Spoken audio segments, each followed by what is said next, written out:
This is a special edition of Late Night Health. I'm Mark Alyn.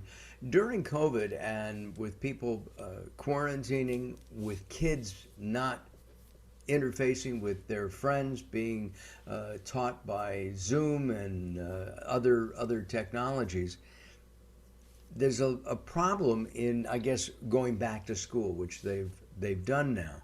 However, there's a subset of kids that we want to talk about. Our guest is Shasha Shtern.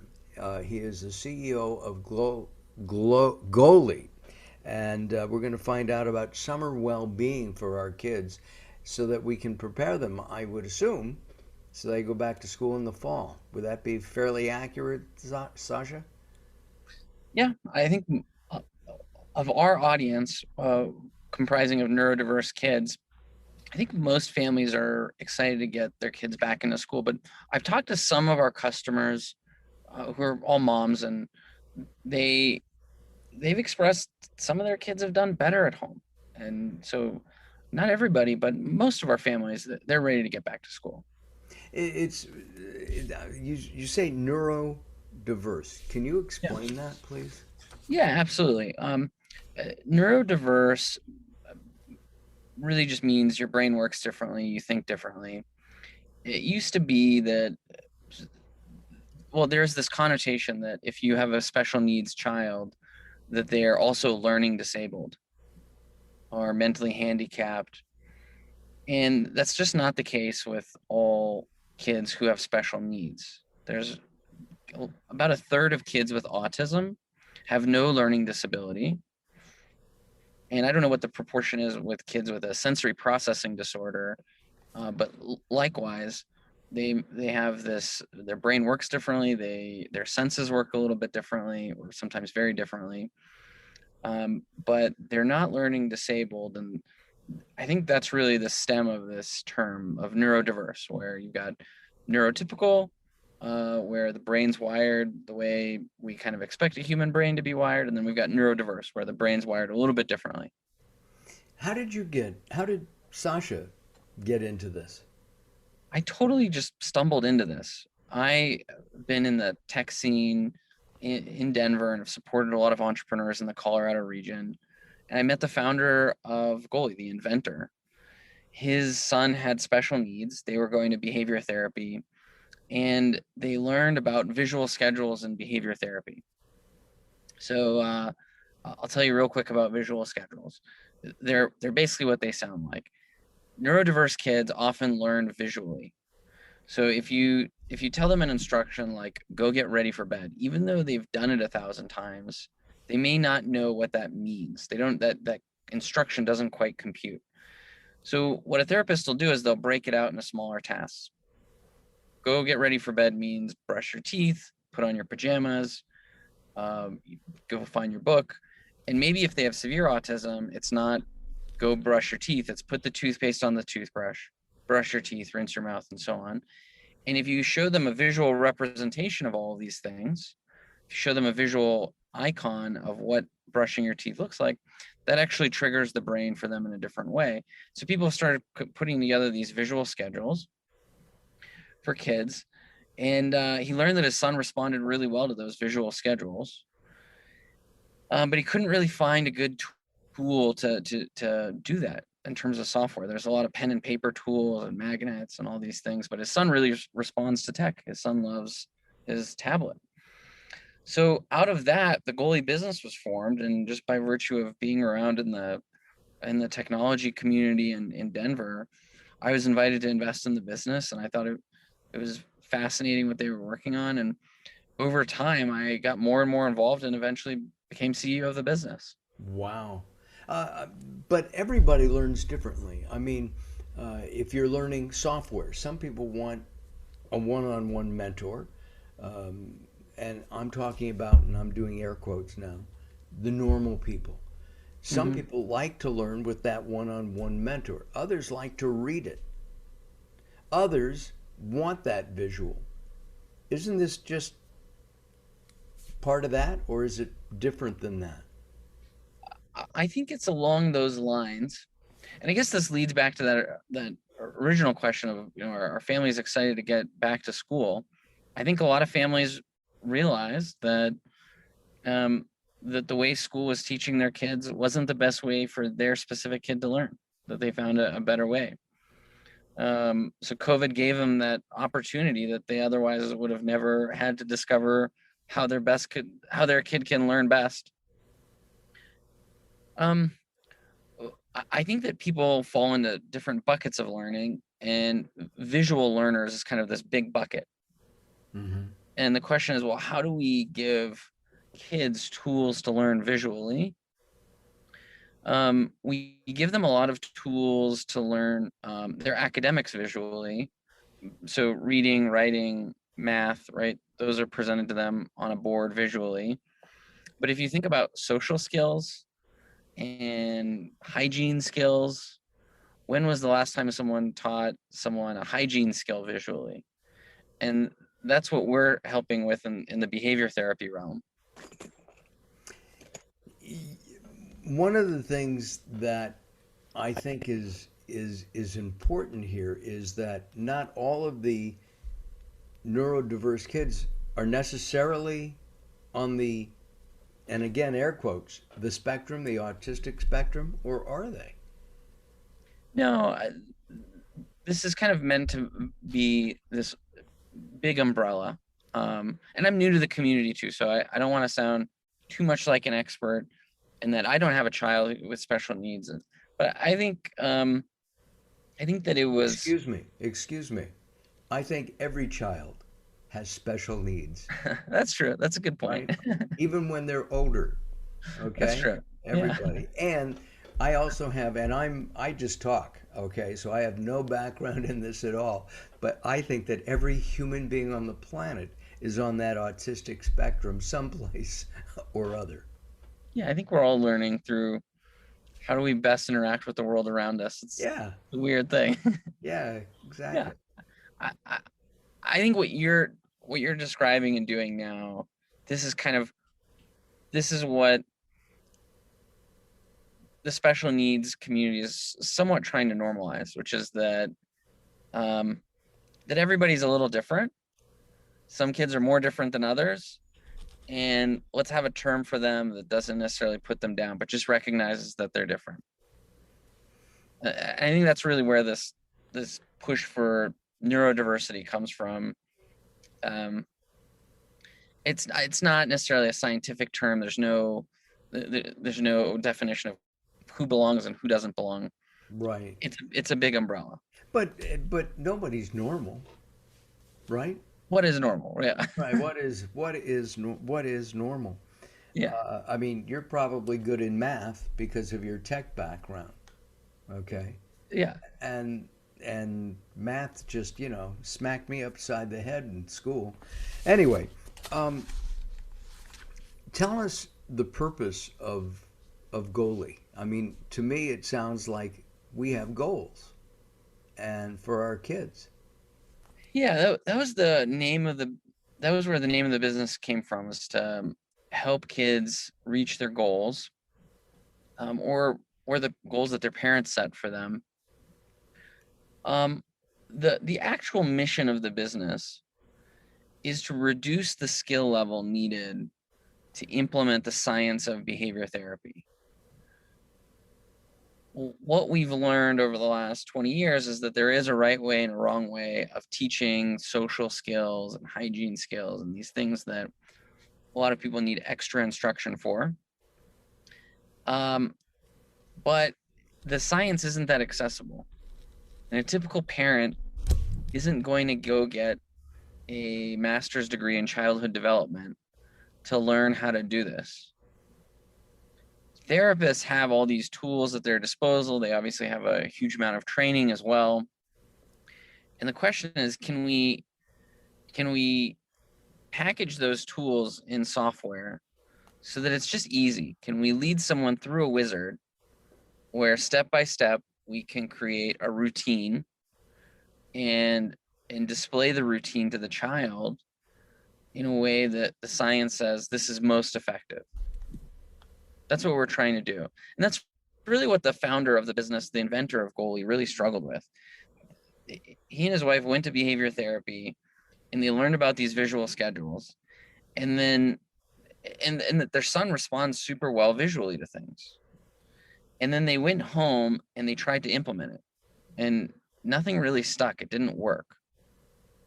So even though these were two parents with a lot of skills and frankly resources at their disposal, both high income earners, very well educated people, they were struggling making it work. So how does a how does a how does a family do this if they don't have as many resources as the inventor did?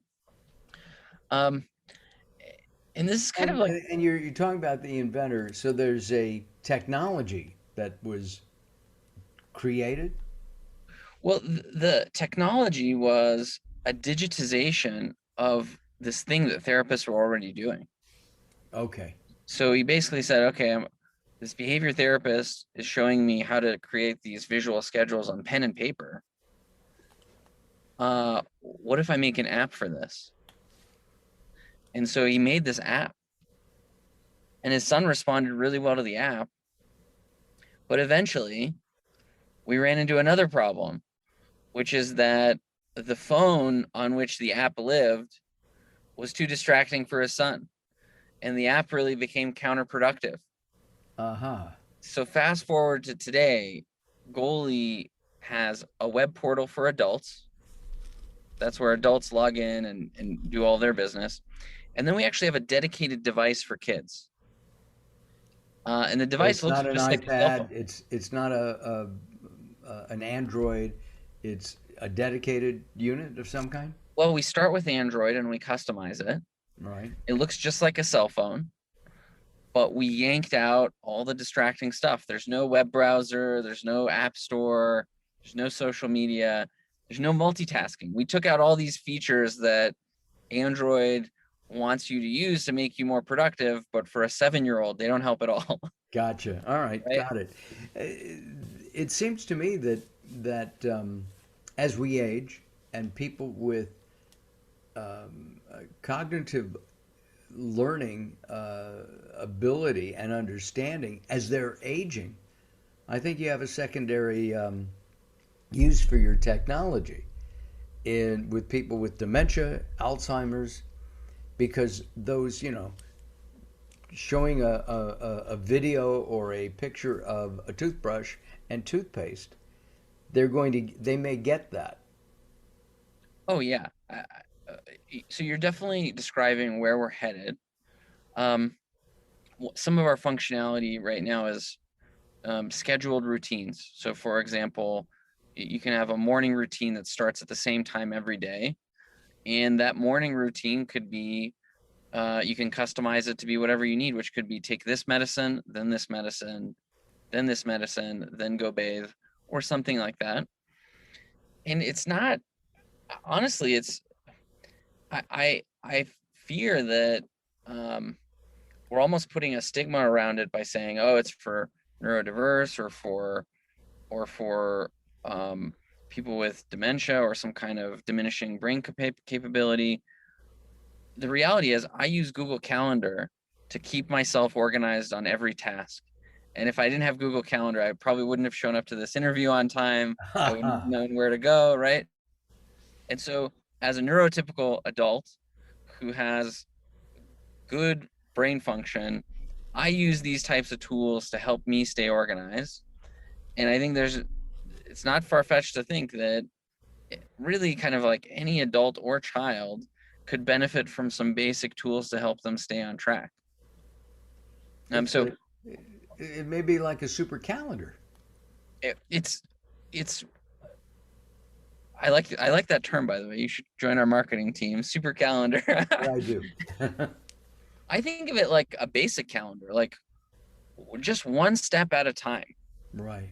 right? Because first I'm going to do this, and I'm going to show the thing that we show kids is a visual aid. So if it's brushing your teeth, you can show them a picture of brushing your teeth.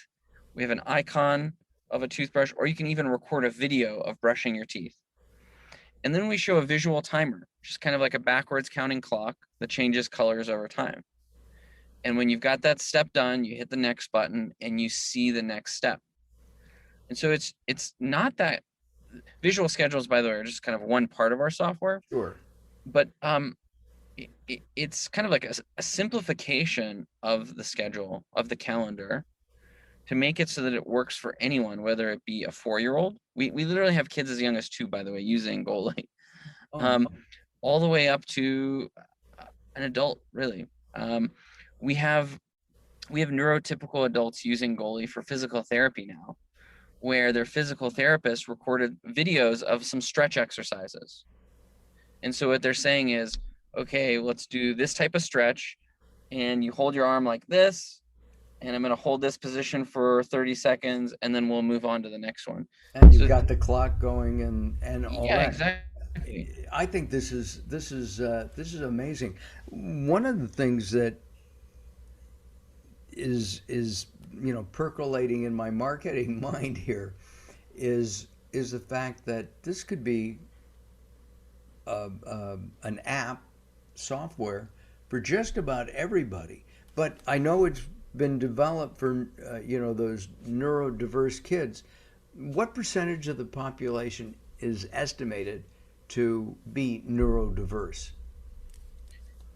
Yeah, so to be scientific about it, the closest estimates that we have it come from the CDC at 6 to 7 million kids and something like 9 million adults. Wow. Um, and the prevalence specifically of autism is growing substantially. Nobody Yes. really knows why. There's some portion of that surely is because we as a society are just more sensitive to autism, where maybe 20 years ago they would have said, oh, this is just a weird kid. Yeah. And today we're saying, no, actually his brain's wired a little differently. He learns differently and interprets things differently. And And and so we'll most put a label on it. and many people who are on the spectrum are not only bright, they're extremely bright. Well, that's the beauty of it is Yeah. because their brain's wired differently, that also makes them better artists in some cases, better musicians, better software engineers.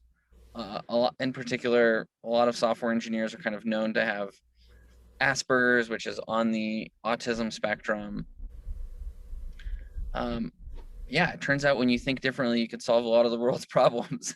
Well, maybe we should install all these people into world leader roles, and we get on with a nice, safe, healthy world, and we all get along. Yay!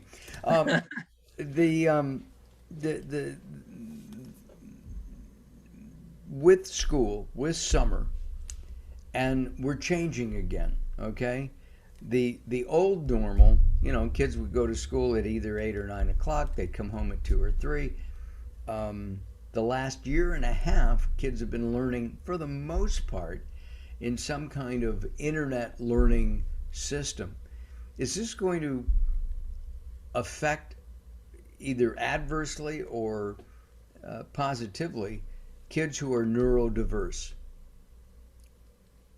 You mean going back to school? going back to school? I mean, and now having a summer vacation where they've had that regimen for the last year and a half. Now it's, hey, it's playtime right now, and we're getting ready for September and going back to school. I think for the overwhelming majority of them, it'll be positive. And not only that, it'll be positive for their parents, which I don't know which is more Yes. important, right? Because the parents, uh, like their mental health matters too. Oh, absolutely. And while I know that the number of people, parents who are homeschooling right now is growing or has grown, and we've all been homeschooling during this last year and a half. Those of us who have kids at home, I think that it's they can go back to school now, right? Yeah. And I what? think parents are going to breathe a sigh of relief, just like you did. Yeah. And what about the social aspect of this? A lot of kids with different forms of autism, depending on where they are on that spectrum, they are they may or may not have social skills. Can Goalie help develop social skills? Because I think that's probably equally important to learning math or learning to brush your teeth.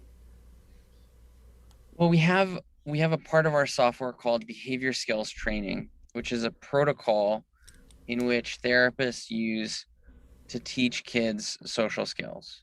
It's one of many protocols. But the software itself doesn't do the job, right? The software is really one tool in the tool belt of a therapist and a parent. Got it. So I would say the short answer is no. There's no replacement for just practice with people. With that said, I feel this is my personal opinion. There's no science or evidence around Goalie around this. Just watching the nieces and nephews in my family, I feel like they've gotten to know their neighbors much better. I feel like their social life at this point hasn't been diminished.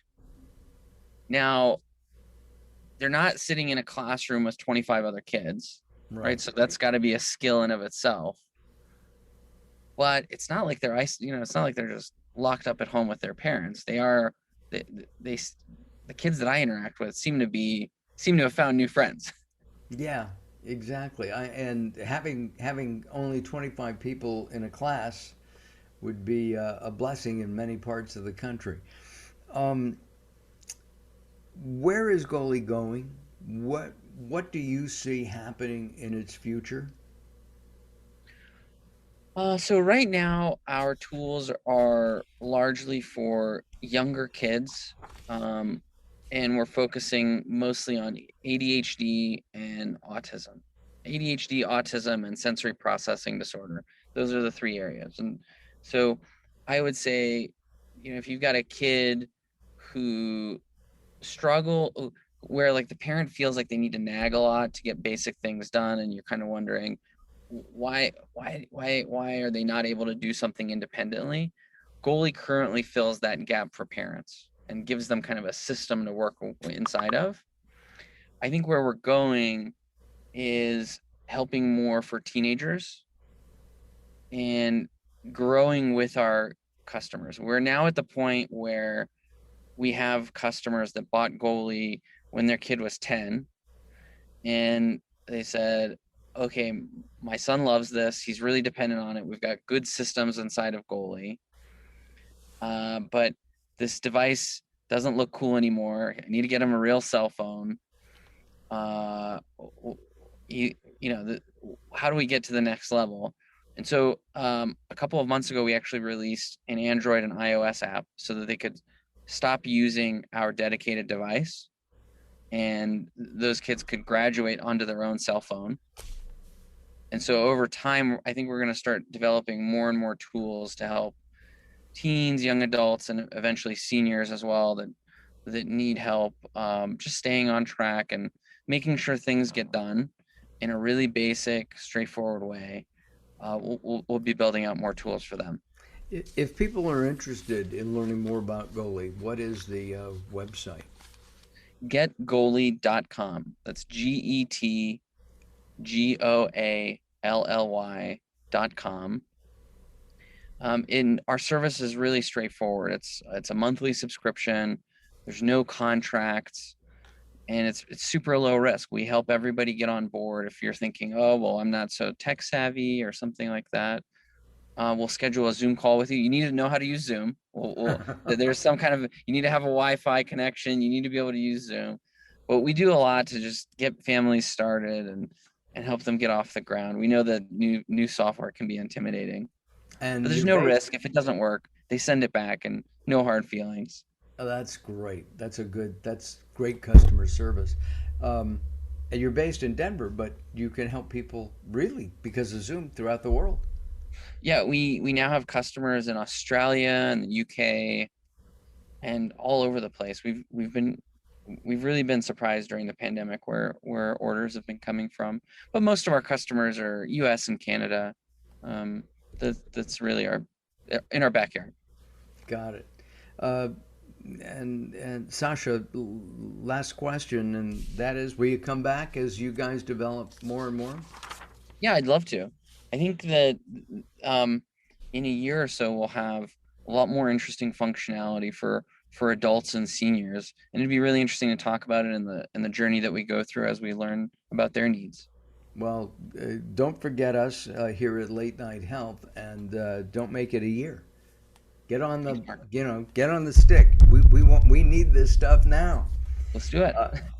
Uh, we've been talking with the CEO of Goalie, and that's Shasha Shtern. Uh, and you can get more information. We've had it up throughout our interview, but it's getgoalie.com, getgoalie.com. And Sasha will be back. I'm Mark Alyn. This is Late Night Health. We'll see you next time. Bye bye for now.